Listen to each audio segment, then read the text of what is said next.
ayaw kong tumukoy, bahala na lang ang mga tao ang tumukoy, but tingnan na lang natin yung common denominator. Yung isang kandidatong mayor sa bayan ng Tingloy na sumusuporta sa akin na disqualified. Ang dahilan, security guard lang daw. Wala daw kakayanang kumandidatong mayor. Doon ko lang nalaman na meron palang ganong klaseng qualification pa ang kailangan. Pero wala naman nakalagay sa... Wala. Oo. Yung able to read and write nga lang eh. Oo. Sa Pilipino. Oo. Then ikalawa, yung sumusuporta rin sa akin na kandidatong mayor dito sa San Pascual, nagkaroon din siya ng disqualification case hanggang sa na-denied yung appeal sa COMELEC at ngayon yung ongoing doon sa Supreme Court, yung apela niya, ako rin na sinusuportahan. Sa bayan ng Lubo, dinismiss at perpetually disqualified to hold office si Mayor Lota, and including si Vice Mayor Jorly, kung hindi namatay, yun din naman naroon sa desisyon eh.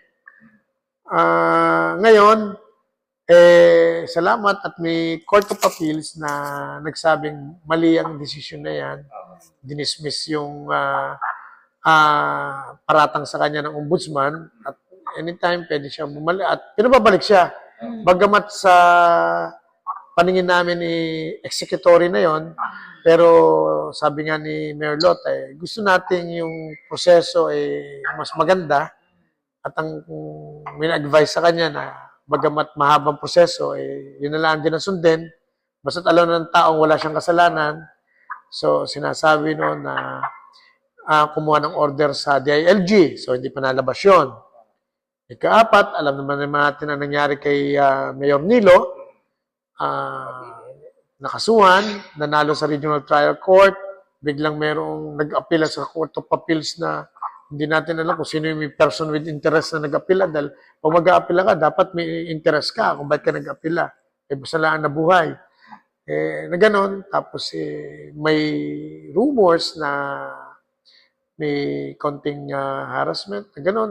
Pero sa madaling salita, sabi ni Mayor Nilo, ito between na sa emotional impact sa kanyang pamilya, lalo na sa trauma ng kanyang anak, and sa service na gagawin niya, baka marami pang dumating, baka hindi makaya ng pamilya niya, lalo na ng kanyang maliliit na anak. So, napwersa siya na mag-withdraw. And yan, ngayon, si Mayor Ryan. Lahat ng mga kandidato kong mayors, lahat ng matitindi kong kakampi sa politika, nagtataka ako bakit lahat sila. So,